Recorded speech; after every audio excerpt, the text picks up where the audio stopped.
Assalamualaikum warahmatullahi wabarakatuh. Bismillahirrahmanirrahim. Nahmaduka ya ghafuru ya syakuru. Mashalli wa sallim barik ala sayyidina maulana Muhammadin wa ala alihi wa sahbihi asma'in nama ba'du. Pernah ada orang hartanya itu habis karena ngobati ibunya. Terus datang ke saya, dia sumpek karena hartanya habis ngobati ibunya. Terus dia bilang, Gus, saya ini sekarang sudah miskin karena ibu saya sakit dan harta saya habis untuk ngobati ibu saya. Terus tak guyon di sama saya. Kon kepen pinter apa kepen goblok? Kepen pinter Gus. Ingin pinter apa ingin goblok? Katanya ingin pinter. Kalau ingin pinter bahasanya jangan gitu. Harta kamu itu masih di akhirat karena habis untuk ngobati ibu. Bayangkan kalau habis untuk maksiat itu habis betul. Terus dia mulai syukur. Alhamdulillah Gus, harta saya habis secara heroik karena untuk mengobati apa ibu. Sudah pinter dia. Akhirnya miskin sampai sekarang ya tetap pede saja karena masih punya tabungan di akhirat. Dan itu saya terinspirasi oleh ilmu juga. Jadi dulu Sayyidah Aisyah itu pernah nyimpan sepotong daging kambing, disimpan untuk dimakan beliau, karena beliau mau iftar ya, mau buka atau apa. Singkat cerita, karena bawaan keluarga Nabi itu sakhok, ada orang minta dikasihkan. Suatu saat akhirnya kan habis, terus Nabi tanya, yang daging tadi di mana? Habis. Terus Nabi cara menjelaskan itu indah sekali. Harta kamu itu baju yang kamu pakai nanti ya rusak, yang kamu makan nanti ya ke WC. Wa tasaddaqta fa abqaita. Memang di semua riwayat itu pakai dhamir mukhatab mudzakkar, meskipun asal-usul riwayat itu untuk Sayyidah Aisyah karena untuk umum.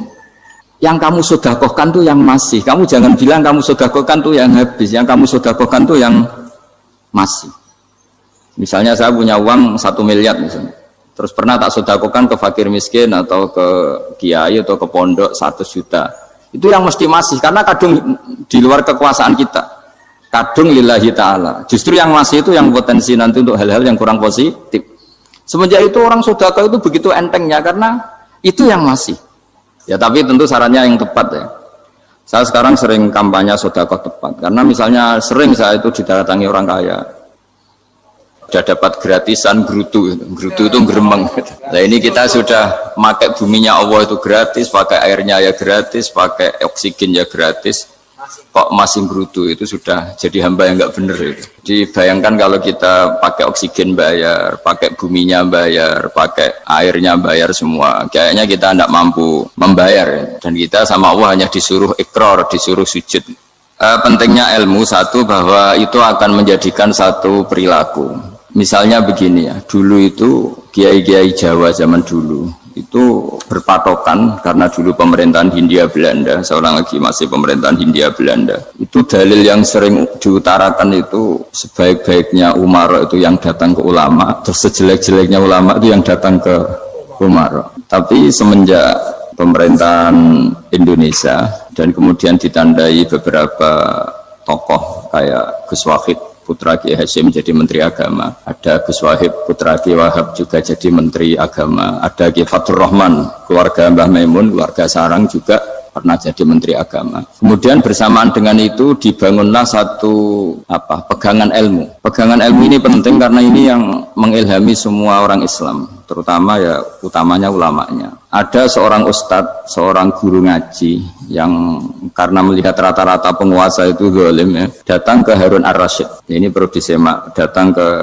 Khalifatullah atau Amirul Mukminin Harun Ar-Rasyid. Karena beliau seorang raja tentu terduga lah, atau ya umumnya atau gimana lah istilahnya, itu ya rata-rata ya agak seenaknya, namanya raja, namanya penguasa. Ini dalam pikiran ustadz itu tidak mesti dalam fakta. Kemudian si ustadz itu matur, ya Amirul Mukminin, inni nasihun lak famusyaddidun alaika fala tajidanna fi nafsika syai'an. Saya ini mau nasihati Anda, kemudian saya cara nasihati itu keras. Tolong jangan dimasukkan hati. Dia bilang famusyaddidun alaika. Saya nanti kalau nasihati itu keras sekali. Tolong dimaklumi karena ini penting, karena Anda harus dinasihati secara keras. Tapi sebelum nasihat itu diutarakan, kata Harun Ar-Rasyid, karena beliau Bani Abbas dan beliau orang alim termasuk muridnya Imam Malik, kata Harun Ar-Rasyid, uskut, kamu diam Ustaz. Inna Allaha ta'ala arsala man huwa khairun minka ila man huwa syarrun minni wa ma'adzalika yaqulu Allahu ta'ala faqula lahu qawlan layyinal la'allahu yatadzakkaru aw yakhsha. Jadi ini sekaligus etika dan norma ya bagi semua dai di Indonesia dan semua kita. Wahai Ustadz kamu diam. Allah Ta'ala itu mutus orang yang lebih baik ketimbang kamu, yaitu Nabi Musa, ke orang yang lebih jelek ketimbang saya, yaitu ke Fir'aun. Itu saja harus pakai etika faqula lahu qawlan layyinan. Kamu harus ngomong yang halus. Jadi intinya ini Harun ar-Rasyid komplain. Kamu itu kalau jadi Ustadz ngaji kira-kira gitu. Jadi betapa baiknya orang dulu memahami Quran. Jadi Quran itu dibaca, kemudian kita mungkin baca terus jadi cerita. Mungkin ada yang baca jadi perilaku, ada yang baca kemudian itu mengilhami, membentuk. Nah kira-kira itulah yang membentuk kiai alim di NU, di beberapa pesantren maupun orang-orang alim di luar NU. Asal apa ya, ngajinya dan bacanya seperti kita. Pasti seperti itu. Karena cara berpikir tadi. Sudah, jadi akhirnya si Ustadz tadi keluar dan minta maaf, anta a'lamu minni. Ternyata engkau lebih alim ketimbang saya. Jadi kalimat famusyaddidun alika, saya akan keras cara memberi nasihat, itu yang diket, yang dipotong, yang dibatalkan atau yang diralat oleh Khalifatul Harun ar-Rasyid. Yaitu dikatakan inna Allaha ta'ala arsala man huwa khairun minka ila man huwa syarrun minni. Yaitu Allah mengutus orang yang lebih baik ketimbang kamu, yaitu Nabi Musa, ke orang yang lebih jelek ketimbang saya, yaitu Fir'aun. Itu pun harus faqula lahu qawlan layyinan. Cara berdakwah harus dengan kata-kata yang halus, yang lembut, yang indah. Dan dengan kata-kata itu diharapkan la'allahu yatadzakkaru aw yakhsha. Semoga yang didakwai menjadi ingat. Sehingga dengan kemampuan ilmiah seperti ini menjadi pegangan bersama bahwa kita sebagai dai atau sebagai tetangga atau sebagai sama-sama warga Indonesia, bawaan kita memang harus faqula lahu qawlan layyinan la'allahu yatadzakkaru aw yakhsha. Kemudian dalam disiplin ilmu yang lain, halus itu tidak kuat. Angin itu ya halus, tapi kalau di manage itu jadi kekuatan yang dahsyat. Begitu juga air dan sebagainya. Sehingga tidak perlu khawatir terus kalau dakwah halus itu tidak punya efek yang signifikan. Tidak juga. Allah Ta'ala itu pengelola angin. Angin itu kekuatannya dahsyat. Sehingga Nabi Sulaiman dikasih kekuatan angin dan bisa terbang kemana-mana. Kemudian sekarang jadi teknologi yang banyak memanfaatkan angin. Mulai rem, mulai apa saja. Sehingga dari cerita saya ini kemudian terus kiai-kiai itu membentuk dakwah termasuk di ekonomi dengan cara yang rileks. Nah cara rileks itu satu tentu dimulai dengan ilmu. Misalnya begini, saya beri contoh. Ketika ada orang melafadzkan kalimat la ilaha illallah, tiada Tuhan selain Allah. Kemudian kalimat ini mungkin kalau orang NU baca itu rutin ya, karena kiainya kelamaan ya yang ikut sambil tidur. Ya. Kalau tahlil itu disebut kiai tertentu itu mesti yang belakang wah suwi itu kalau kiai itu lama itu. Nah kiainya juga karena jadi lakon ya kan lebih semangat karena pegang mic. Biasanya gitu di NU itu kalau khotib mesti semangat karena pegang mic, yang dengerin mesti ngantuk karena monoton gitu. Karena yang mendengerin sudah tahu pasti nyuruh baik meninggalkan yang jelek, jadi ilmunya sudah disimpulkan dulu. Setiap yang tidur di masjid mesti tak tanya kenapa tidur, ilmunya tidak ada perkembangan, Gus, nyuruh yang baik meninggalkan yang jelek. Tapi kalau ilmunya agak ada perubahan kan dengar semua pasti nyuruh yang jelek meninggalkan yang baik, karena watak manusia itu agak-agak suka fitnah, itu suka geger. Tapi kalau monoton itu mesti enggak itu. Tapi yang menjadi pegangan kita, saya ulang lagi, itu ilmu dulu. Saya ulang lagi itu ilmu dulu. Saya berkali-kali menyontohkan, kalau ada orang kafir, orang yang tidak bersyahadat 70 tahun, kemudian dia bersyahadat sekali saja di akhir hayatnya. Itu kata Allah, qulil ladzina kafaru iyantahu yughfar lahum ma qad salaf.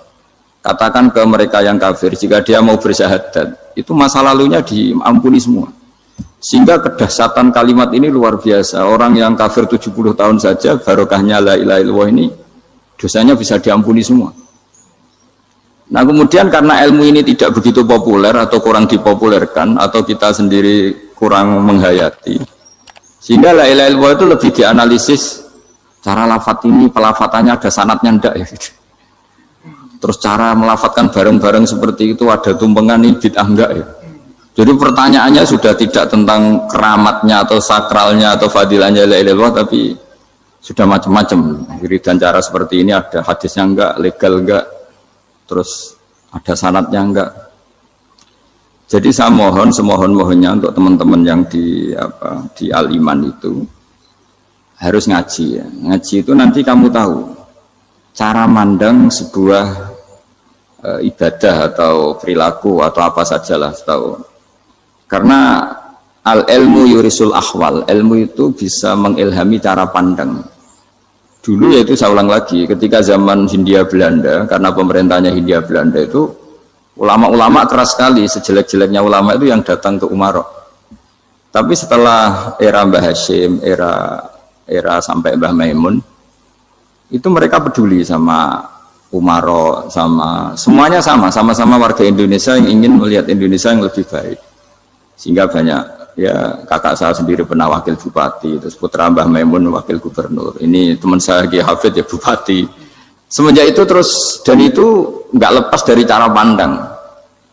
Yaitu cara pandang diantaranya adalah cerita tentang Nabi Musa yang Allah tetap peduli sama Fir'aun, sehingga tetap didakwai Nabi siapa? Musa. Dan posisi Musa datang bukan memanggil. Ya, cuma sampai sekarang tuh belum pernah ke kantor bupatinya Pak Hafid, karena kadang-kadang orang terus curiga mengajukan proposal, jadi agak repot. Ketemu bupati itu sialnya kiai kan mesti pikirannya orang bupati ini nyangoni, kiai ini disangoni itu. Itu terus kayak kita fakir miskin itu. Jadi makanya saya itu belum pernah datang. Tapi alhamdulillah karena beliau berambisi menjadi wa khairul umara mayatuna babal ulama. Jadi datang tapi sangat ambisius ingin mengalahkan ulama karena dia kalau datang statusnya lebih tinggi. Ya tidak apa-apa ini tawaduk tapi niatnya agak begitu tawaduk. Jadi datang. Jadi saya sering ke Jakarta tapi ya tadi jarang ya. Biasanya mengajarkan waktu hanya pas saja, tidak kurang tidak lebih. Biasanya ngajar di pondoknya Pak Kures itu di Baitul Quran ya. Hanya ngajar santri-santri itu. Nah, jadi pemahaman Quran dulu itu kata Imam Ghazali itu membaca Quran itu membaca bukan bercerita. Kalau kamu membaca seperti ini kunta qori'an, kamu pembaca itu yang mengambil pelajaran. Tapi kalau kamu hanya cerita itu namanya kunta hakian. Sebenarnya Anda tidak membaca Quran, tukang cerita. Misalnya tadi cerita Nabi Musa datang ke Fir'aun, itu kalau kamu hanya cerita, wah dulu itu ada orang namanya Fir'aun didakwai Nabi yang namanya Musa. Ya ini namanya tukang cerita. Kalau kamu pembaca tidak gitu.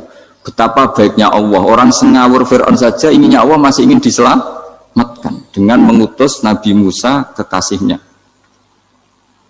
Itu namanya kunta qori'an, kamu pembaca betul, bukan kunta hakian, kamu tukang cerita.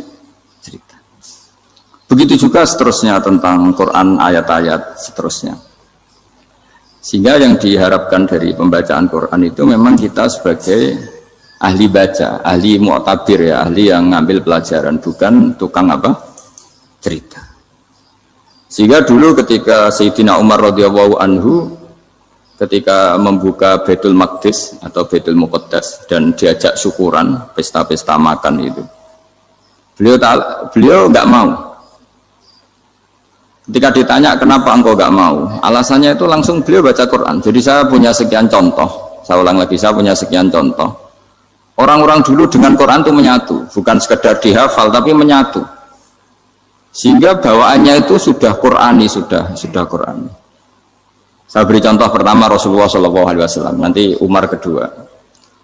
Rasulullah itu pernah nggak makan sampai 3 hari.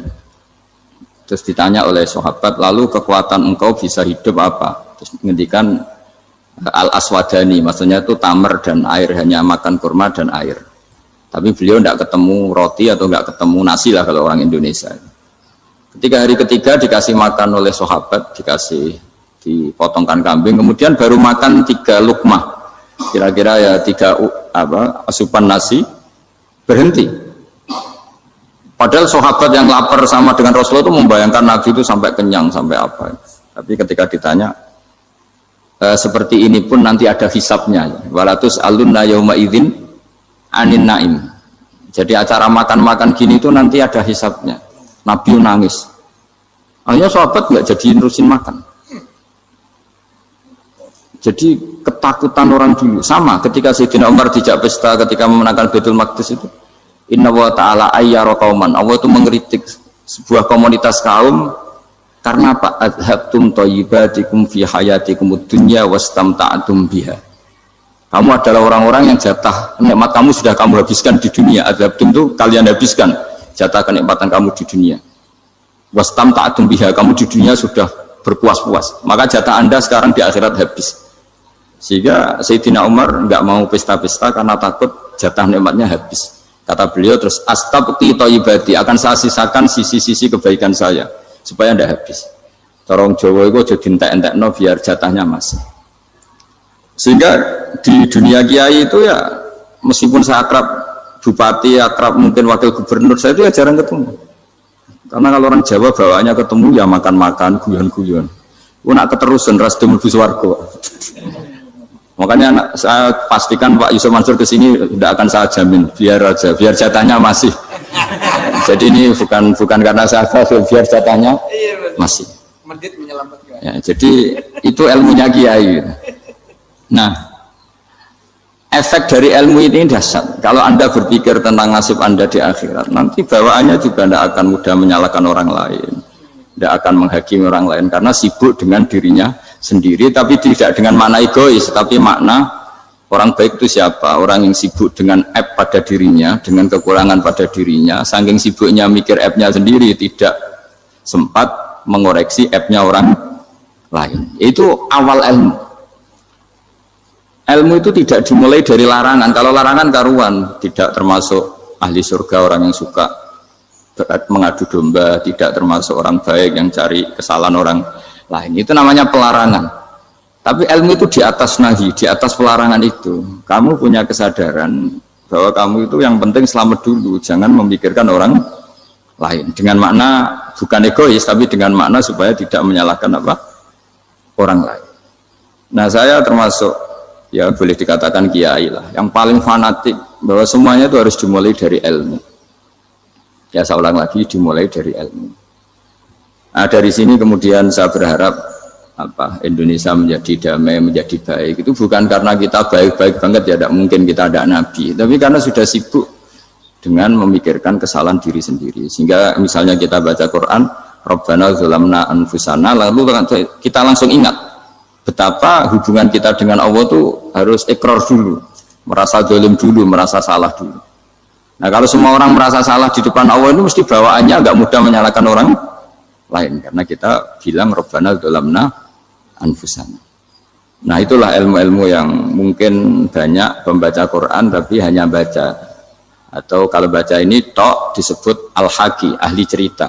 Yang dibutuhkan tuh al-qari, pembaca kemudian mu'tabir, kemudian mau beriktibar. Seperti yang dilakukan tadi Harun Ar-Rasyid tadi. Inna wa ta'ala arsala man huwa khairun minka ila man huwa syarrun minni. Wa ma'adzalika yaqulu wa ta'ala faqula lahu qaulal layyin. Ini kamu tidak usah memaksakan musyaddid keras sama saya, karena Allah Ta'ala telah mengutus orang lebih baik ketimbang kamu, yaitu Nabi Musa, ke orang yang lebih jelek ketimbang saya, yaitu Fir'aun. Itu saja harus beretika. Faqula lahu qaulal layyinan la'allahu yatadzakkaru aw yakhsha. Dan alhamdulillah bawaan kita sebagai orang timur atau orang Jawa itu kalau mau ngandani orang itu halus sekali. Di antara bentuk kehalusan kata-kata diceritakan di ayat lain ketika Nabi Musa ketemu Fir'aun. Dawuhnya begini, fakul apa itu yang di juz 30 yang juz 30 ini yang bagian dari, kan tadi hanya fakul lahu qaulal layyinan. Lahu qaulal layyinan itu bentuknya apa? Ya, bentuknya apa? Itu Nabi Musa disuruh ngendikan sama Fir'aun. Apakah kamu mau saya nasihati? Fakul halaka ila antazakka. Halaka itu pilihan, hal itu istifham, laka itu otoritatif. Jadi betapa santonya kalimat itu, fakul halaka ila antazakka.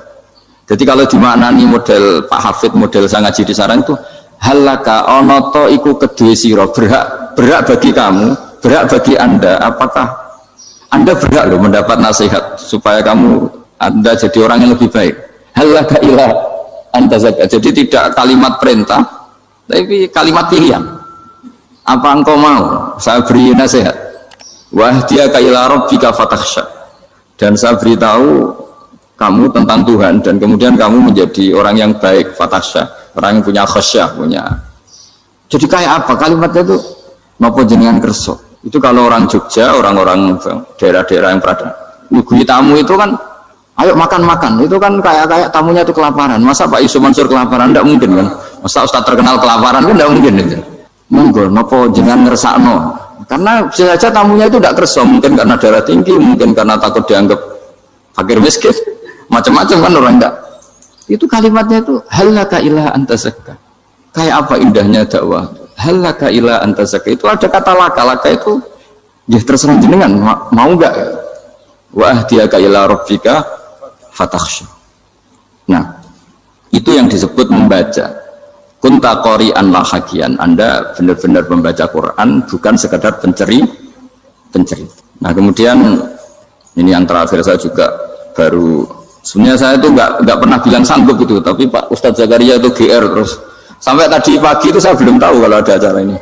Ya karena saya kiai, jadi kalau kiai itu kan ingatnya sama Allah aja. Kalau sama manusia itu rondo-rondo lali gitu. Itu bukan memaksa, ya memang lupa.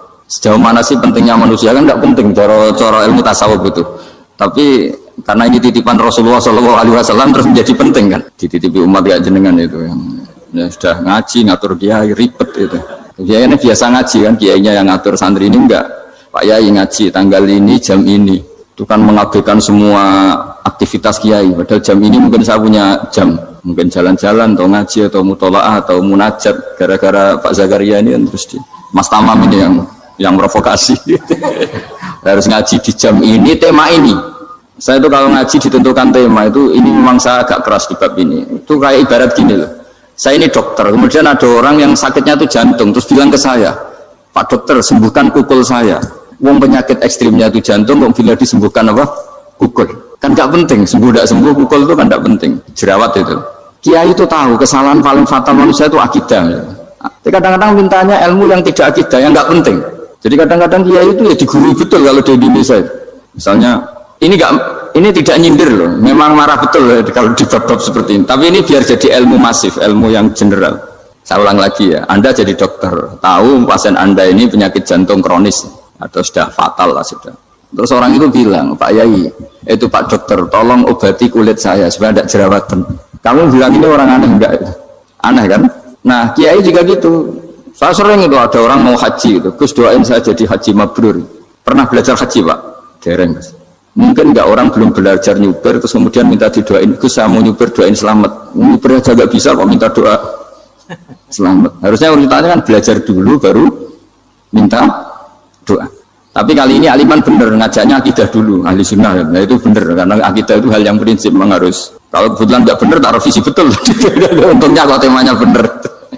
Jadi saya mohon ke seluruh orang-orang yang mau ngaji ke kiai itu tema itu biar yang milih kiai supaya tahu prioritas yang harus benahin. Jangan tema yang kita yang milih, jangan-jangan tema yang kita pilih itu tidak mendesak atau tidak penting.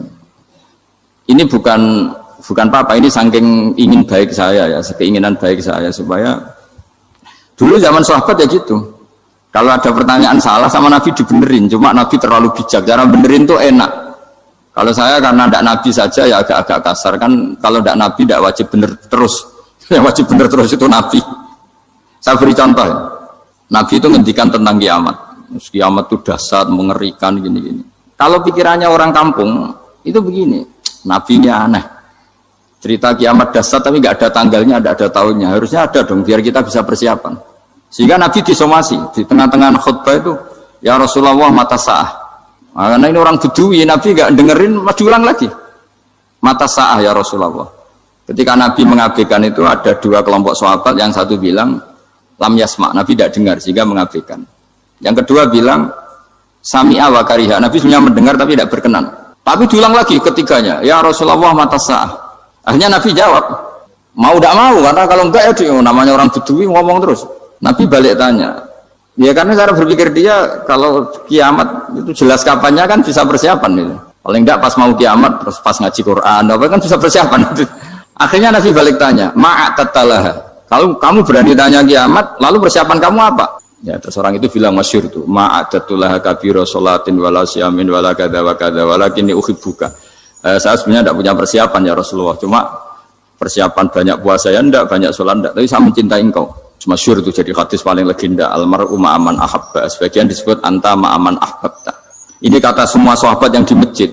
Si Bedui ini orang paling dibenci sahabat karena mengganggu Nabi saat khutbah, tapi akhirnya ini menjadi orang paling dicintai sahabat karena barokahnya itu hadis itu keluar secara terbuka, almar'u ma'aman ahabba. Sebagai riwayat yuhsyarul mar'u ma'aman ahabba. Nanti orang akan sowan sama Allah bersama orang yang mereka cintai.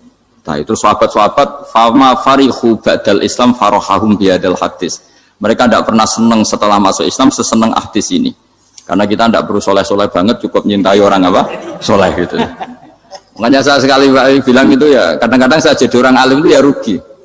Ruginya tadi. Misalnya untuk menjadi orang alim kan harus hafal Quran, ngaji Bukhari, Muslim, Ikhya. Ternyata pengumuman kedua orang nggak bisa apa-apa. Gelombang kedua para pecinta, waduh, itu kan repot ya. Jadi kita yang jadi orang alim susahnya bukan main, ternyata disaingi pengumuman kedua dan para pecintanya. Wah itu kan akhirnya ketemu orang-orang nggak jelas tadi itu. Nah itu ya termasuk farah dalam Islam, farhatul aibin. Jadi senang itu di Islam itu ibadah. Ya qul bi fadlillah wa bi rahmati fa bidzalika falyafrahu. Senang itu diperintahkan Allah. Saya tuh sering di kamar, kadang itu nyun sewu kayak gatelan gitu, apa itu. Ya agak kukur-kukur terus merengut saja malu. Malu saya itu dilihat Allah kok kayak agak ridho itu malu.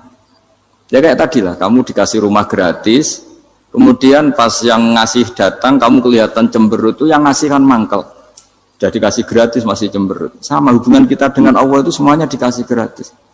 Makanya tabassum, senyum itu ibadah. Kita yang nekuni ilmu hadis, betapa hebatnya Nabi ngendikan, kalau kamu tidak bisa ibadah yang berat-berat, cukup ibadah senyum.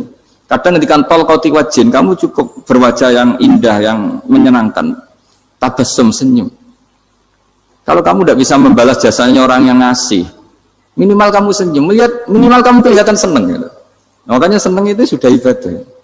Dan sekarang orang untuk senang aja susah. Karena bawaannya nuntut orang lain supaya kayak keinginan dia, bawaannya nuntut, ribet. Kalau gitu ya ribet. Makanya saya bilang al ilmu yurisul ahwal. Ilmu itu diperkuat. Nanti yurisul ahwal, ilmu itu akan membentuk Anda. Dulu beberapa raja itu ya mau luhur karena jadi raja, punya apa saja. Tapi punya penasihat ulama itu ya, nasihat itu sederhana. Ada seorang raja tanya ke kiai, gimana dengan semua kerajaan saya? Wah, padahal dia punya apa saja. Jenengan miskin sekali, itu kerajaan seluas ini. Kok bisa aja? Terus ditanya sama si ulama tadi. Andaikan Anda di padang pasir, kemudian kalau tidak minum segelas air itu mati, apakah Anda akan membeli segelas air ini dengan semua kerajaan Anda? Oh iya, pasti apapun saya lakukan untuk mendapat satu gelas air. Terus la tafrah bimulkin la yusawi syarbatamain. Kamu jangan bangga dengan kerajaan yang nilainya itu enggak sebanding dengan segelas apa? Air. Akhirnya raja itu mikir, saya tidak jadi raja bisa hidup. Tapi kalau enggak minum air mati. Berarti penting satu gelas air. Akhirnya lama-kelamaan ini anggap kerajaan itu biasa, ternyata enggak sepenting segelas air. Ya seperti kita lah, misalnya orang enggak punya alpat itu enggak malu. Tapi kalau nggak punya celana itu malu. Kamu mau punya alpat tapi nggak punya celana? Kan nggak mau. Yaitu ilmu. Ilmu itu yurisul akhwal. Ilmu akan melahirkan satu perilaku. Jadi kalau ilmu Anda mantap, pasti syukurnya juga mantap. Gitu. Ya makanya saya termasuk kiai yang selalu mendorong pentingnya ilmu. Bahkan kata Sufyan Ats-Tsauri ngendikan saking pentingnya ilmu ada kata fa'lam annahu la ilaha illallah. Dimulai kata fa'lam. Dan saking pentingnya ilmu itu setiap nabi itu status permanennya itu hanya satu, mengajar. Rabbana wab'ats fihim rasulam minhum yatlu 'alaihim ayatik, membacakan ayat-ayat Allah sampai wa yu'allimuhumul kitab, mengajarkan kitab wal hikmah. Bahkan Allah sendiri wasofa dzatahul 'aliyah bi annahu al-muallim. Yaitu Allah ngendikan Ar-Rahmanu 'allamal Qur'an. Jadi betapa hebatnya pengajar. Allah sendiri mensifati dirinya itu Ar-Rahmanu 'allamal Qur'an.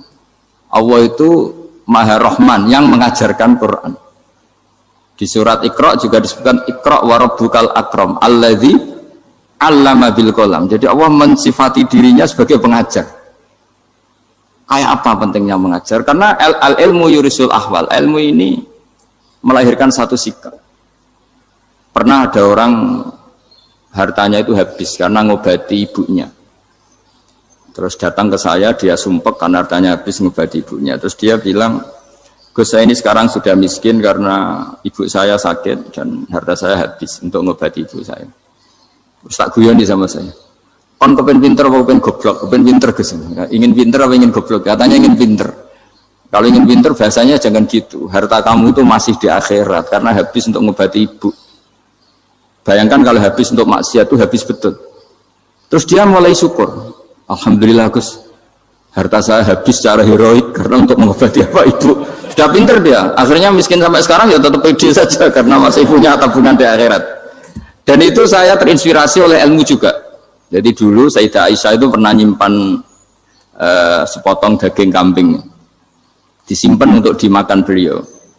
Karena beliau mau iftar ya, mau buka atau apa. Singkat cerita, karena bawaan keluarga Nabi itu sakhok, ada orang minta dikasihkan.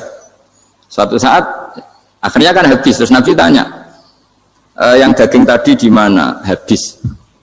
Terus Nabi cara menjelaskan itu indah sekali. Harta kamu itu baju yang kamu pakai nanti ya rusak. Yang kamu makan nanti ya ke WC. Wa tasaddaqta fa abqaita. Memang di semua riwayat itu pakai dhamir mukhatab mudzakkar. Meskipun asal-usul riwayat itu untuk Sayyidah Aisyah karena untuk umum. Yang kamu sedekahkan tuh yang masih. Kamu jangan bilang kamu sedekahkan tuh yang habis. Yang kamu sedekahkan tuh yang masih. Misalnya saya punya uang 1 miliar misalnya. Terus pernah tak sedekahkan ke fakir miskin atau ke kiai atau ke pondok 100 juta. Itu yang mesti masih karena kadung di luar kekuasaan kita.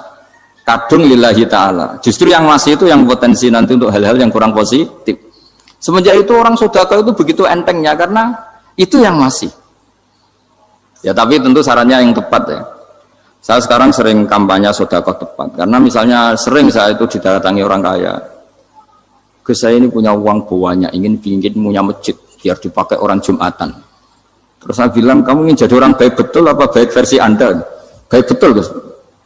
Tak ajarin mau, gak tersinggung, mau Gus. Kalau Anda bikin masjid di kampung Anda, masjid terbaik di dunia sekalipun, yang bingung saya ahli fikih. Kok bisa? Kan terjadi 2 Jumatan, nanti sahnya yang mana? Kamu enak aja bikin masjid, gak? Kamu bikin masalah baru bagi kiai fikih di daerah kamu. Belum nanti orang terus migrasi ke masjid Anda karena lebih baik, koriknya lebih baik. Kamu membunuh masjid yang lebih tua, itu nggak sopan sekali, masjid itu sudah lebih tua kamu. Akhirnya mikir, nggak usah Gus kalau gitu, sudah apa saja yang penting perintah dengan gimana. Ya sih. Jadi sedekah itu juga harus dibina supaya kalau orang kan bisa saja kan uang 100 juta itu untuk fakir miskin manfaat, ternyata untuk masjid yang sifatnya aksesoris, untuk lampu yang kristal yang mahal-mahal bukan yang pokok. Itu pentingnya ngaji ya. Jadi lagi-lagi al-ilmu yurisul ahwal. Ilmu itu melahirkan satu sikap. Jadi ketika ada masjid baru, kalau orang nggak bisa ngaji fikih, wow ada masjid baru, masjid banyak. Tapi kalau yang ngaji fikih ngerti ini malah ada masalah baru karena ada ta'dudul Jumatan. Gimana hukumnya 2 Jumatan dalam kondisi yang tidak mendesak. Makanya sekarang saya baru kampanye itu. Dulu itu kalau ada masjid banyak itu kan faktornya beda ormas, beda pemahaman atau agak jauh, masih hukum sosial atau bawaan kondisi. Misalnya di dekat UGM itu ada masjid kampung pertama, bawaan masjid karena ada kantor besar atau bawaan ada pabrik besar atau ada sekolahan besar. Tapi sekarang itu ada pertanyaan baru, ada masjid baru karena ada orang kaya ingin bikin masjid. Itu gimana itu hukum? Nah, tapi kalau orang nggak nekuni fikih itu ya langsung wah bagus untuk bangun masjid. Bagus piye gini sing kangelan memfikihkan tadi. Nah itu ilmu. Jadi kalau yang tidak nekuni fikih itu ya tidak tersiksa, tapi yang nekuni fikih itu pasti tersiksa karena seperti itu tadi. Ya jadi saya mohon di antara cara kita dakwah secara damai itu dimulai dari Rabbana Zolamna Anfusana. Itu dipakai Nabi, di redaksinya diganti diganti dengan makna supaya kita per individu matur Allah apa ini zulam tu nafsi zulman kabiron katsiran. Nah bawaannya orang mengaku zalim, mengaku salah itu kan sudah tidak sempat mikir salahnya orang apa lain. Dan dari sini kemudian dia jadi orang yang tawadhu, yang ubudiyah, yang macam-macam. Sehingga Nabi itu bukan dianggap ya, pasti penjelas terbaik. Terus Allah meredaksikan wa ma tuqaddimu li anfusikum min khairin tajiduhu indallah. Apa saja kebaikan yang kamu sudah berikan untuk Allah sampai akhirat itu ya pasti kamu temukan di akhirat. Terus yang terakhir saya beri contoh orang peminta-minta sa'il. Itu Sayyid Ali Zainal Abidin kalau ada orang minta-minta terus dikasih, misalnya dikasih ya 100.000 atau 50.000 atau 10.000 sesuai kemampuan yang memberi, itu marhaban biman hamala zadi ilal akhirah. Saya terima kasih ya, gara-gara kamu minta uang saya jelas sudah sampai akhirat. Coba kalau di rumah bisa saja untuk hal yang tidak positif. Jadi bawaannya itu cara pandang itu rubah. Jadi sebenarnya kalau kita ngasih uang di masjid, ngasih kiai atau ngasih fakir miskin, ya uang itu yang masih, bukan yang habis. Yaitu watasoddaq kata fa'abqaita, yang kamu berikan itu hakikatnya yang masih. Karena sudah ada kamu otak-atik lagi, makanya disebut wakaf. Sebenarnya wakaf itu dulu secara makna lughat, saya ulangi secara lughat. Maknanya itu sudah berhenti, wakafun maknanya berhenti. Nah sedekah itu dari kata sedekah maknanya benar. Orang yang sering sedekah berarti imannya benar. Orang yang uang sudah diberikan berarti dia sudah terputus, wakaf berhenti dari hubungannya dengan dia.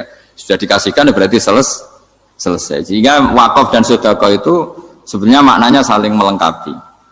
Kemudian orang-orang fikih karena ada disiplin ilmu tertentu, wakaf itu untuk sedekah yang permanen, yang abadi, kemudian sedekah untuk infak. Tapi itu kan hanya istilah-istilah dalam disiplin ilmu. Sebetulnya kalau pakai ilmu yang umum, sedekah ya bisa disebut wakaf, wakaf ya bisa disebut apa? Sedekah. Karena maknanya sedekah itu wakaf. Wakaf itu apa? Qat'u raqabatil malik an hadal mal atau an mali. Hubungan pemilik harta ini terputus dari harta itu. Jadi misalnya saya sudah wakaf tanah ini ke masjid, sudah diterima. Buat saya kepikiran gadekan atau menjual sudah tidak bisa, sudah berhenti di situ saja hubungan saya dengan kepemilikan harta itu. Makanya disebut apa? Wakaf. Dan kalau saya wakaf berarti menunjukkan kebenaran iman saya karena sudah menafkahkan sebagian harta untuk Allah Ta'ala. Disebut sodak. Makanya bahasa Arab itu gampang ya, kalau soddalqoh, sodaqoh. Orang kalau bayar mahar disebut sodak karena menunjukkan cintanya. Teman yang setia disebut sodik karena ya benar dalam berteman. Abu Bakar disebut as-siddiq karena sangat membenarkan kanjeng Nabi dan seterusnya dan seterusnya. Jadi begini ya, kalau dalam fikih Islam, misalnya ini ada di beberapa literatur fikih, di semua fikih, baik mazhab Syafi'i, Hanafi, Hambali, di semua kitab fikih. Misalnya ada orang mau masuk Islam, terus konsultasi sama ustadz atau sama kiai, Pak saya mau masuk Islam, kamu nggak boleh ngambil sikap monggo ngeteh dulu, tidak boleh. Atau apalagi jajak ngobrol dulu, karena 5 menit kita mempersilahkan ngopi dulu itu artinya dianggap kita membiarkan dia dalam keadaan kafir 5 menit dan kita dianggap ikut tanggung jawab. Sehingga di bab, ada ulama yang ngebabkan itu sampai di bab murtad. Termasuk murtad adalah orang yang dimintai mensyahadatkan non muslim kemudian disuruh ngopi dulu atau ngerti, karena dianggap pembiaran sekian menit masih berstatus kafir. Jadi ibaratnya gini ya, kalau kita mungkin baru bapak-bapak baru pakai celana pendek terus ada orang kecelakaan di jalan, saya tak pakai baju dulu nanti baru kamu saya selamatkan, itu kan naif. Kalau begitu saja naif, apalagi orang yang kafir kemudian pas mau minta disyahadatkan kita bilang monggo mandi-mandi dulu, ngeteh-ngeteh dulu, berarti ada pembiaran sekian menit dia masih berstatus kafir. Artinya begini, kalau dia saat itu kok dimatikan oleh Israel berarti mati dalam status kafir dan kita ikut tanggung jawab karena harusnya bisa Islam andai kan kita mensyahadatkan saat itu juga. Jadi itu bab-bab yang dianggap ekstrim dalam kutubil fikih, bab-bab fikih. Makanya dalam kitab fikih Saya berkali-kali ada non muslim mau bersyahadat ke saya, itu saya bilang ke santri-santri saya, saat itu juga harus kamu ajarin meskipun pakai bahasa Indonesia, yang penting status kafirnya apa? Iya. Baru setelah itu ada hukum sosial ya, mungkin kita nawarin teh atau kopi atau apa. Makanya di sini dibabkan bab seseorang harus tergesa-gesa atau bercepat-cepat atau ngambil sikap bergegas untuk melakukan kebaikan. Terus ayat kedua yang dipakai Sayyidina bin Abi Salam itu begini. Ketika Allah mensifati orang munafik, status orang munafik itu apa? Wa idza qamu ila sholati qamu kusala. Mereka kalau dipanggil untuk sholat, ya berangkat tapi itu salah cara malas-malasan. Sehingga untuk menunjukkan kita loyal sama Allah itu ya paling tidak ada sikap di atas rata-rata ya. Makanya ada sa'i ya, lari-lari kecil, tawaf juga disunatkan ada lari-lari kecil, disebut ar-romal itu lari-lari kecil untuk menunjukkan bahwa kita loyal sama Allah itu tidak sak kobri cara Jawa. Nah itu dibabkan sendiri. Jadi beda antara tergesa-gesa sama ekspresi serius. Jadi musyawarah itu ya kira-kira kan nggak mungkin lah kita dipanggil rektor atau kiai atau orang tua kita terus jalan leha-leha itu kan nggak mungkin. Nah contoh yang diambil di sini begini. Ketika ada debat terbuka antara Fir'aun dan Musa, saya ulang lagi ya, ada debat terbuka antara Musa dan Fir'aun. Kan Nabi Musa datang ke Fir'aun. Lalu kata Fir'aun, ini asal-usul ayat ini saya terangkan sejarahnya. Kata Fir'aun, lalu kalau kamu tidak nuhankan saya, Tuhan kamu siapa? Terus kata Musa, Rabbus samawati wal ardi, yang nuhani langit dan bumi. Fir'aun masih berkelit.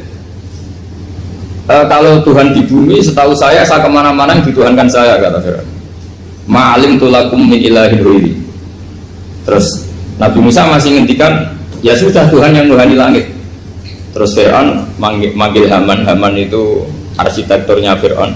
Ya Haman ibnili sorhal ali abduhul asbab samawati fa'atoliya ila ilahi Musa. Haman bangunkan kami piramida yang tinggi. Saya ingin melihat Tuhannya Musa. Musa akhirnya mikir, karena kalaupun Fir'aun bisa naik ke langit tetap tidak bisa melihat Tuhan. Kita tahu Tuhan nggak bisa dilihat. Kita yang mukmin aja tidak lihat, apalagi Fir'aun rivalnya. Akhirnya Musa ganti argumentasi, yaitu argumentasinya Musa, Rabbukum wa Rabbu abaikumul awwalin. Ini perlu diingat dan perlu saya sampaikan. Yang nuhani kamu dan yang menuhani leluhur kamu, itu sangat memukul Fir'aun. Karena logikanya kalau Fir'aun itu Tuhan, berarti babanya dulu tanpa Tuhan. Ini ada Tuhan terlambat ya. Jadi kalau Fir'aun Tuhan, berarti banyak tanpa Tuhan, karena zaman era mbahnya belum ada Tuhan. Karena perdebatan itu banyak penggawa Fir'aun yang mukmin. Wah ini Fir'aun juga benar ini. Kalau dia Tuhan berarti babanya tambah Tuhan. Karena kalau iman itu akan diadili, akan dieksekusi, maka orang ini berstatus rajulun mu'minun min ali fir'auna yaktumu imanah. Maka di Quran diterangkan wa qala rajulun mu'minun min ali fir'auna yaktumu imanah. Ada seseorang yang iman tapi menyembunyikan iman. Lah orang ini selalu ikut rapat di rapat-rapat penting Fir'aun, termasuk rapat ketika Fir'aun dan para tentaranya memutuskan membunuh Musa. Karena dia ikut rapat dan eksekutornya besok disuruh menangkap Musa, orang ini malam itu juga nemuin Musa terus bilang innal mal ayat tamiruna bikal yaqtulu ka Musa. Rapat tadi malam memutuskan kamu besok dibunuh, maka kamu harus bergegas meninggalkan Mesir.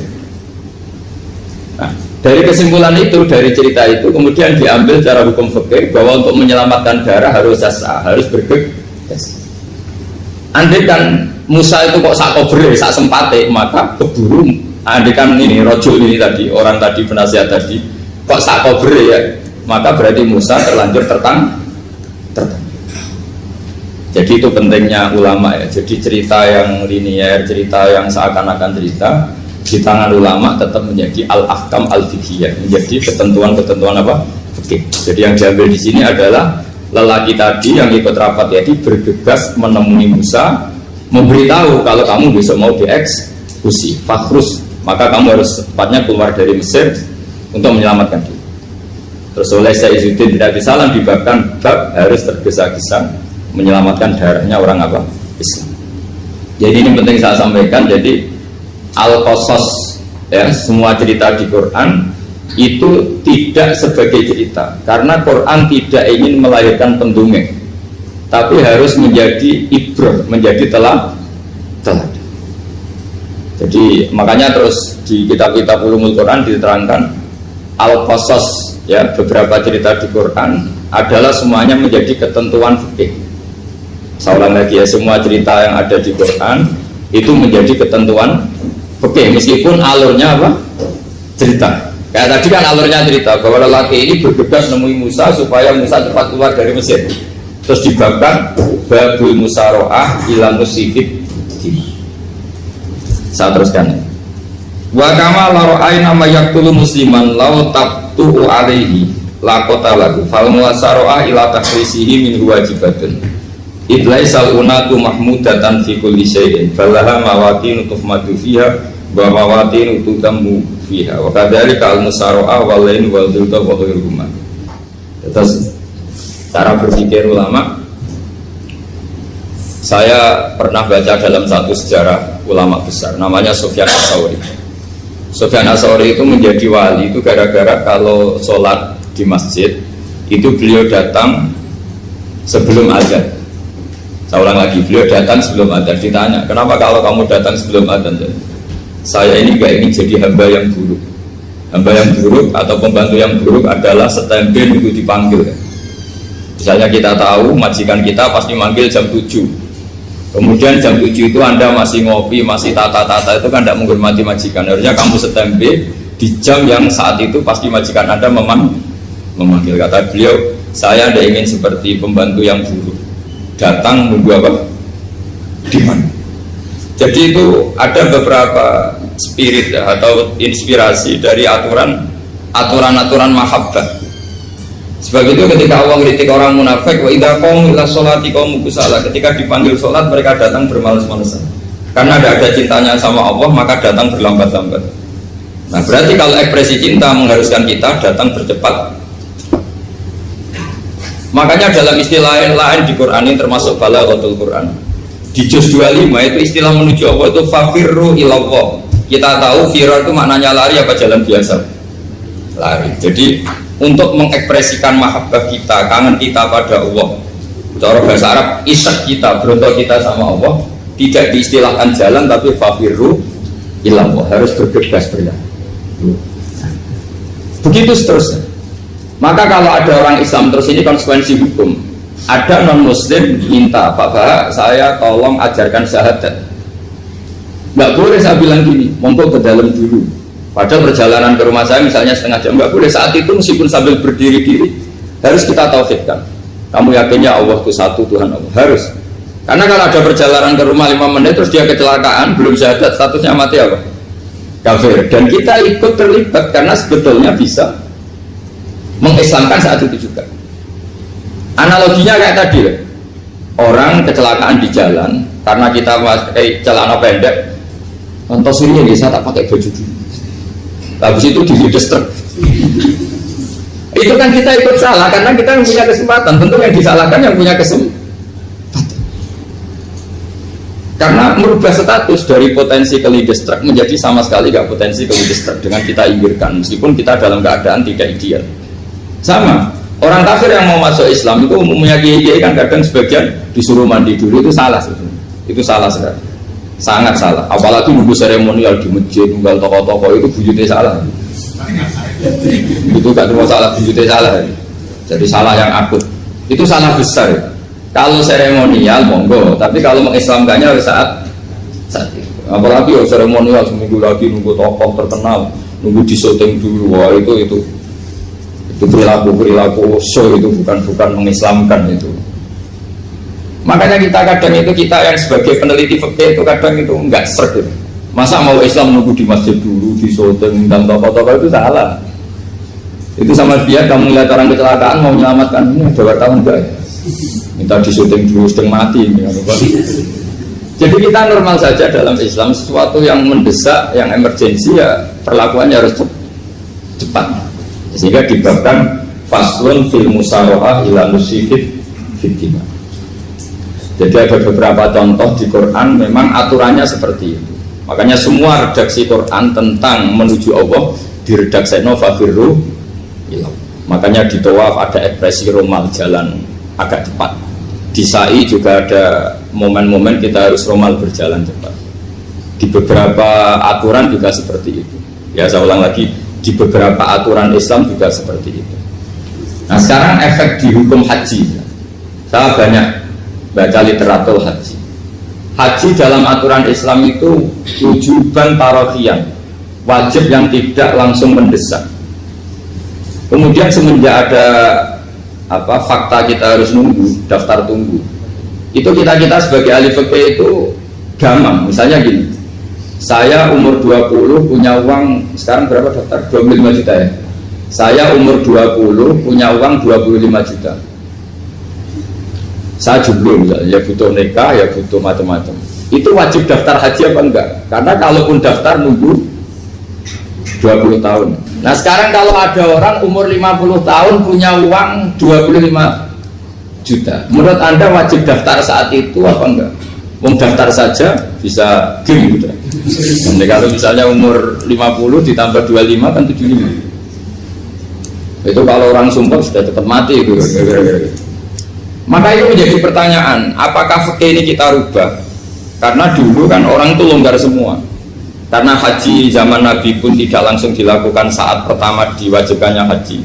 Jadi Nabi punya sisi unik. Pertama ada tahun diwajibkannya haji, Nabi tidak langsung haji. Sebab itu ulama berkesimpulan kalau wajibnya haji tidak langsung. Maka fikih itu memang unik. Sholat juga gitu. Ada istilah begini dalam sholat. Watajibu sholat ala kulli muslimin wujuban muwassa'an. Di semua kitab fikih takbirnya seperti itu redaksinya. Wajib sholat dilakukan orang Islam wujuban muwassa'an, wajib yang ada longgarnya. Sehingga ketika zuhur jam 12 WIB kita dengar azan, boleh sholat setengah 1, jam 1, setengah 2, jam 2. Karena memang wujuban muwassa'an, memang ada batas akhir waktu misalnya sampai setengah 3. Nah problemnya begini, misalnya setengah 1 Anda pasti dipanggil majikan kamu yang diharuskan melakukan satu aktivitas, misalnya ada pilot yang nggak mungkin sholat lagi di kokpit. Apakah status wujuban muwassa'an, wajib yang longgar menjadi hilang karena setelah itu tidak ada kesempatan lagi sholat? Apa tetap kita sebagai ahli Islam yang agak balelo tapi alim, misalnya ya sudah tetap jadi pilot, nanti kan ada aturannya sendiri, ada rukhsahnya sendiri, ada kemurahan sendiri kita sudah jadi pilot. Misalnya sholat tanpa harus menghadap kiblat, sholat yang tetap di perjalanan. Kira-kira Anda kalau jadi ahli fikih pilih mana? Milih harus sholat di depan, apa tetap memberi kelonggaran? Gak apa-apa sholat sambil apa? Nyuper ya, sambil pilotin apa pesawat. Anda pilih mana? Karena kalau konstitusi ilmu itu memang harus ada, dengan tanda kutip ya, memang harus ada nakalnya. Kalau nggak nakal malah gak sah. Memang unik ilmu itu. Karena ilmu itu kalau dipaksakan lurus terus, itu nanti malah bengkok karena menghilangkan rukhsahnya Allah, kemurahan Allah. Tapi kalau dipaksakan rukhsah terus, murah terus, nanti dianggap menyepelekan hukumnya Allah. Maka kita yang ahli fikih itu pusing. Misalnya saya sering ditanya, Gus ini supir bis, kan musafir terus, berarti saya boleh nggak puasa terus pada Ramadan? Coba kalau ada jadi ahli fikih mesti bingung. Mau boleh, ya boleh terus supaya orang nggak peduli sama Ramadan. Mau mengatakan wajib puasa, kayak nggak peduli dengan kemurahan Allah yang membolehkan musafir tidak puasa. Coba loh, Anda jangan jadi ekstremis yang misalnya bantah kok protes kok ini kan. Jadi memang mengkaji ilmu itu ya, makanya dengan tanda kutip itu harus ada nakalnya, tapi nakal yang baik, bukan nakal. Nakal itu kalau bahasa Jawa itu kan tidak harus dosa, seperti anak kecil menek-menek itu, tuh bocah kok nakal, padahal anak kecil menek itu haram dah. Enggak kan? Malah orang tuanya yang bentak itu yang haram. Yang nakal betul ya ibunya yang bentak cerewet itu, karena ibunya orang yang sudah mukallaf, sudah tua, salah langkah yaitu bentak. Kalau anaknya naik meja itu ya sebenarnya bahasanya tidak nakal, lucu. Oh jelas pinter coba bisa munggah meja, harusnya diapresiasi. Tapi rata-rata itu semua akal mecah gelas. Coba, malah boe malah mecah tabungan. Bapaknya marah tukang nguras tabungan. Sebetulnya senakal-nakalnya anak kecil itu nakal orang tuanya, itu pasti. Karena ini sudah kena kitab, sementara anak-anak belum kena. Tak pernah punya tamu karena di tradisi Kiai itu sering punya tamu. Bapak ibunya itu kultus sama Kiai, bentak anaknya disuruh salim sama saya. Anak kecil kan nggak mau jalan-jalan terus, marah.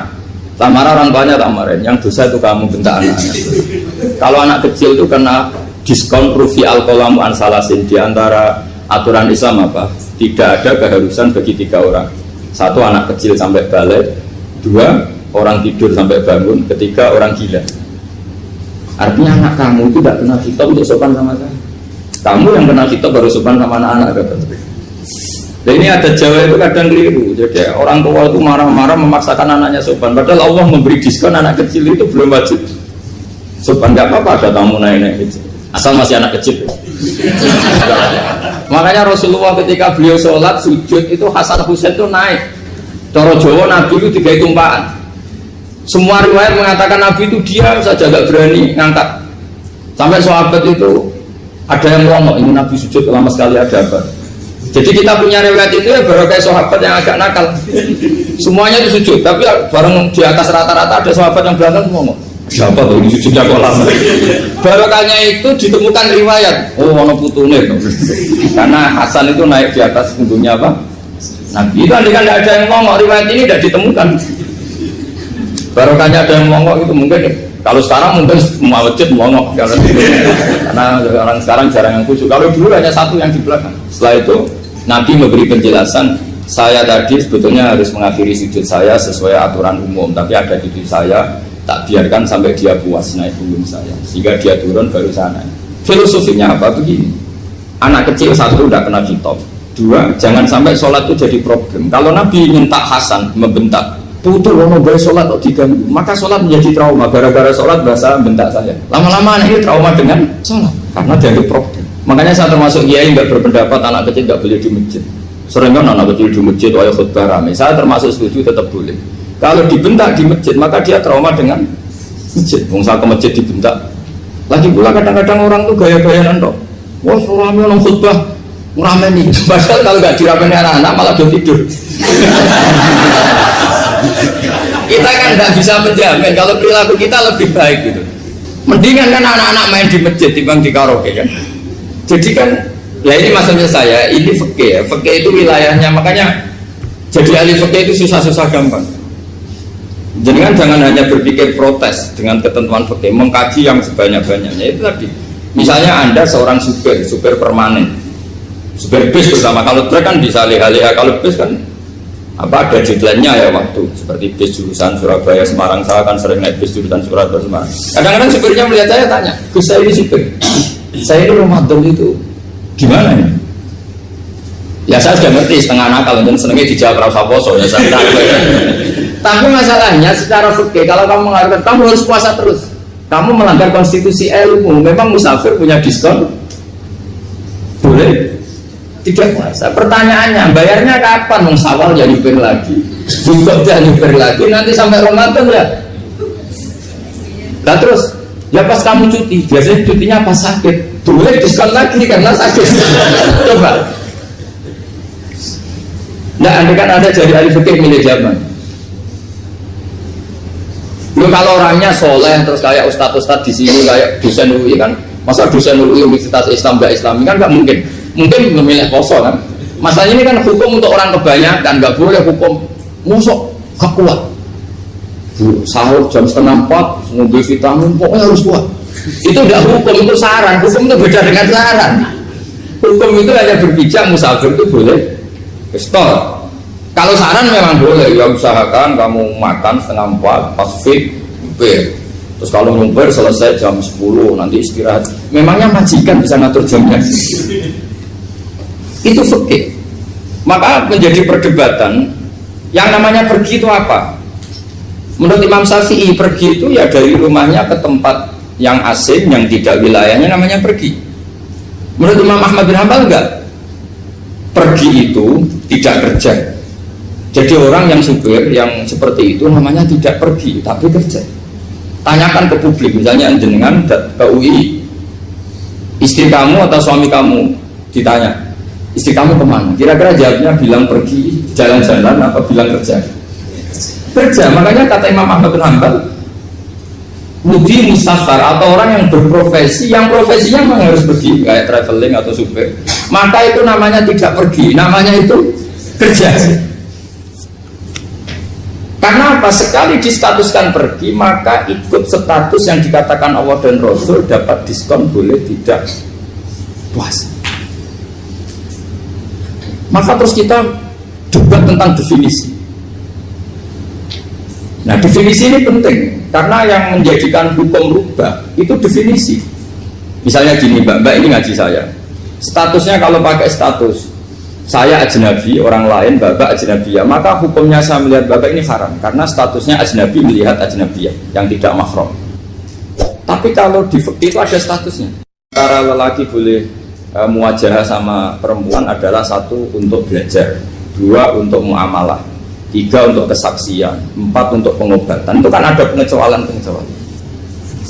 Sehingga statusnya sekarang Mbak itu belajar, apa ingin melihat Gus Bah atau Gus Bah itu mengajar atau ingin melihat itu statusnya bisa rubah.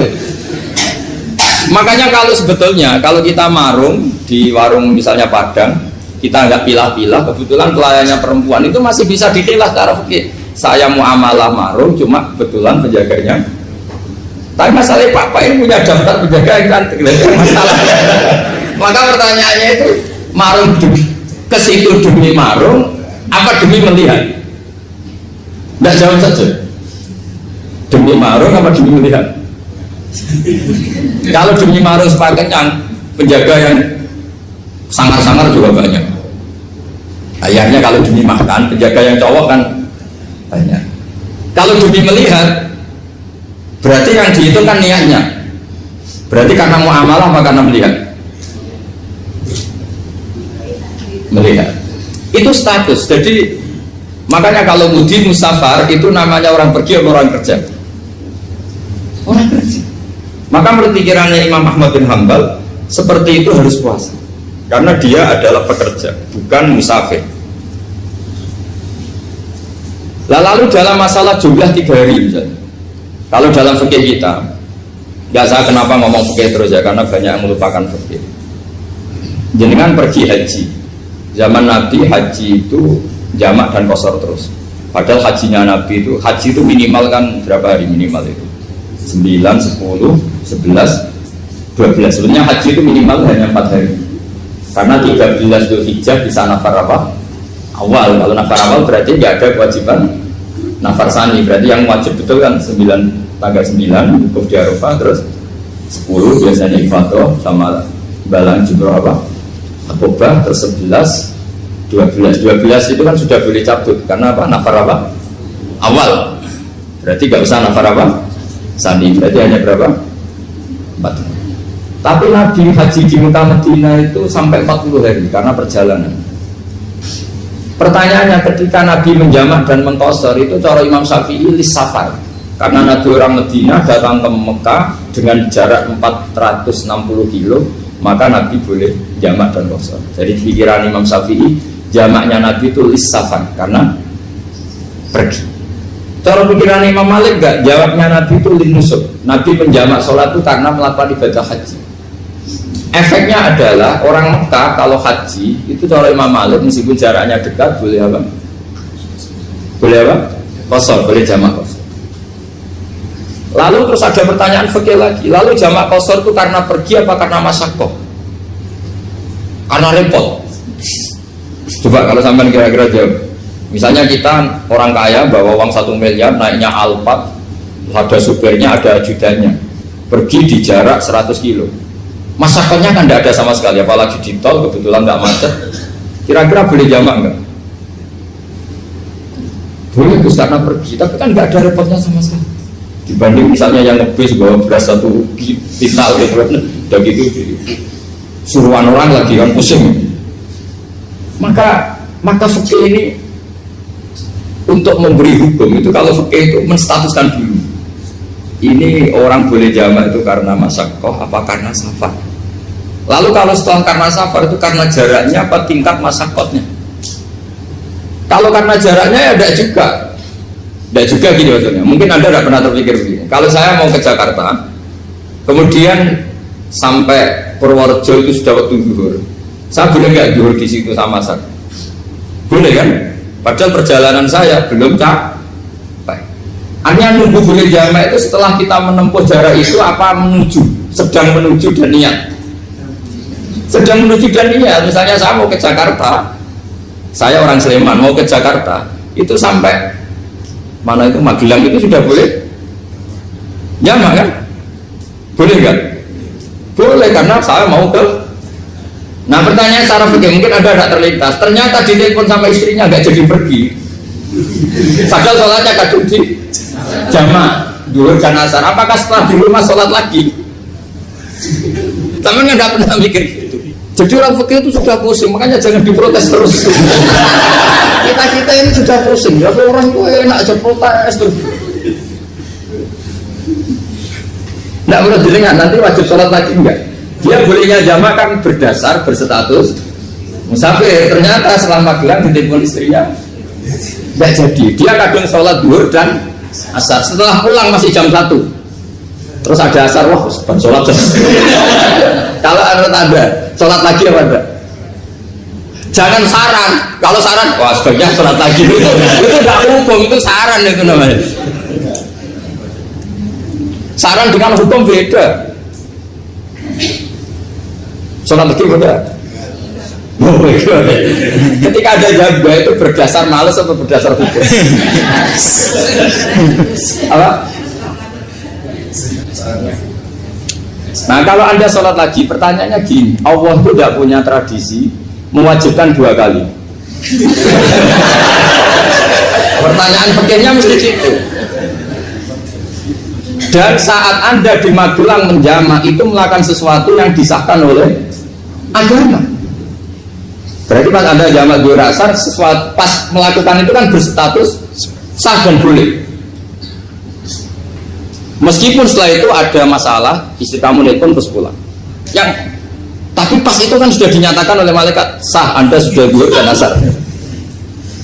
Kalau melihat itu tidak wajib mengulang. Tapi bisa saja malaikat ada yang usil. Itu sah karena Anda berstatus musafir. Berhubung status Anda hilang, maka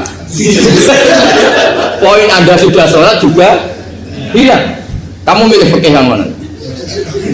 Jadi peneliti fikih itu beda dengan orang-orang yang dengarin protes. Beda karena nekuni itu beda karena ada konsekuensinya.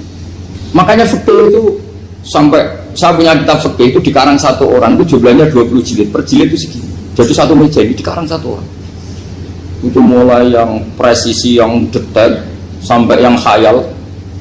Yang khayal juga ada.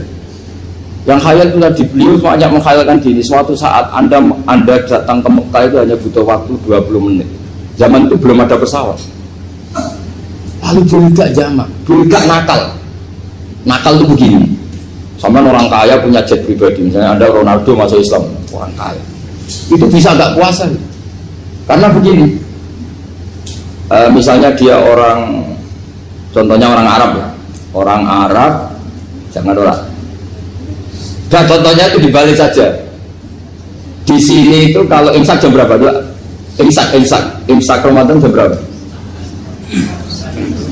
3:30 aja biar aman ya. Kalau 3:30 kan masih imsak. Dia terbang ke Mekah. Jadi orang sini puasa jam 5 kan mulai puasa, dia terbang ke Mekah kan masih malam. Makan terus dia. Mekah mau ada matahari terbang lagi ke barat. Karena dia menghindari berstatus puasa. Atau sebaliknya, dia orang Mekah jam 12 puasa, 12 siang puasa. Dia wah kalau 6 jam lagi buka bisa barang saya. Terbang ke Indonesia. Ke Indonesia terbang baru 1 jam, di sini sudah buka. Itu khayal. Jadi ini ada khayalnya. Itu lama dulu sebelum ada pesawat sedang mengkhayal gitu. Bolehkah orang yang di Masyrik ke Maghrib demi itu? Kalau Anda jadi Raja Salman jam 1 kok sudah nggak kuat apa? Puasa, itu diberi saran terbang ke Indonesia. Itu kalau pakai jet kan nggak sampai 9 jam, 1 jam ke Jakarta. Sudah ada Allahu Akbar. Bukan. Boleh enggak? Memang kamu enggak bilang, oh enggak boleh. Wong di Jakarta sudah bisa mesin. Masa sudah matahari terbenam orangnya enggak boleh? Bukan. Lah ya. Apa? Kalau resikonya gini, sampean mungkin nggak mikir, resikonya gini, kalau dia berstatus musafir, bolehnya buka karena musafir, pertanyaannya dia wajib bayar. Kan musafir bolehnya kodok nanti harus bayar, tapi kalau dia buka normal kan bayar, beda, efek pakainya beda. Sampean jangan protes, Gus Baik gimana, mau ngaji malah tidak senang.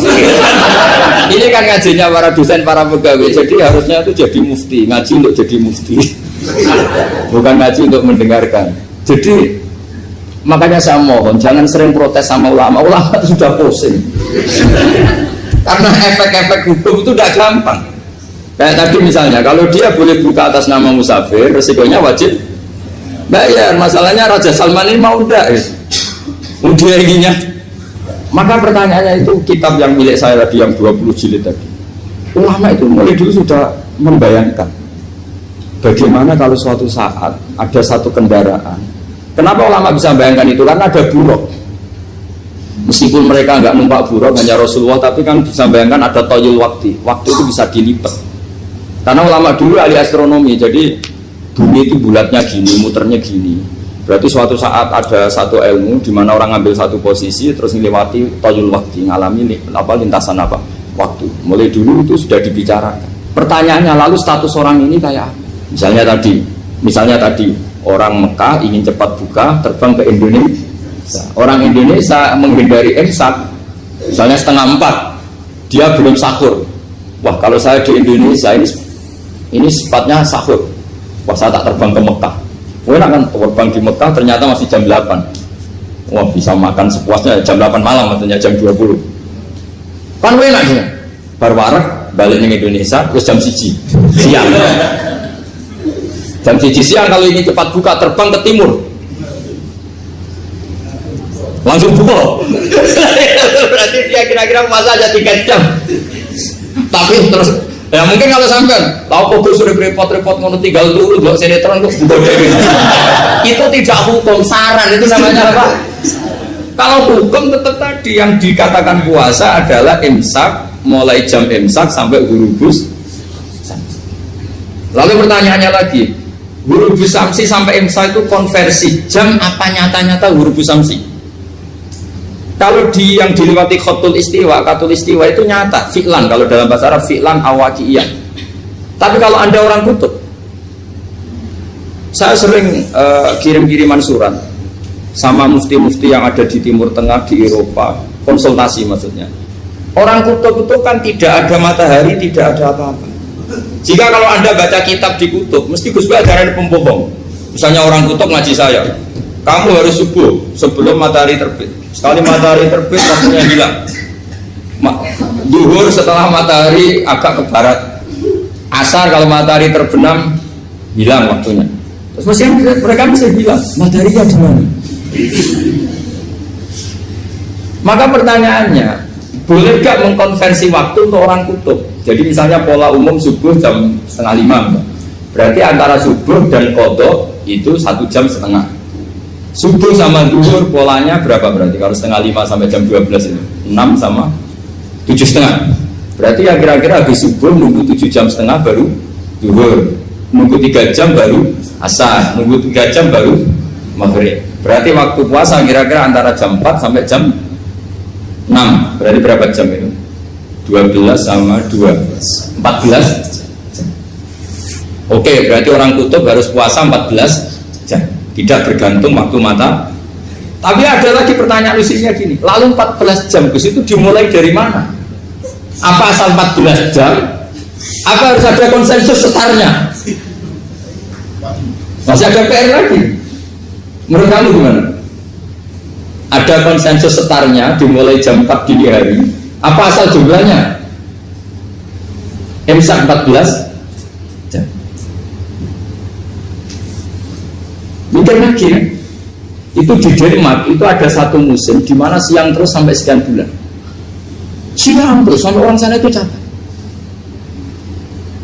Kenapa ada siang terus? Logikanya kan tadi bumi itu biasa juga belajar falak, belajar astronomi.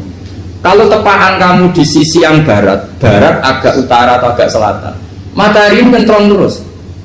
Sehingga bumi ulama ya kamu kesentron terus karena kita ini kan tepaan di katulis istiwa, di khotul istiwa. Sebenarnya katulis istiwa itu bahasa Arab dari kata khotul istiwa, khotun itu garis, istiwa itu tengah.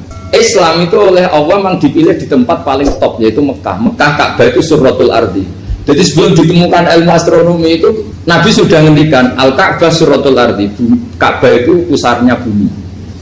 Sehingga di Ka'bah itu satu-satunya area yang terbebas dari medan magnetis.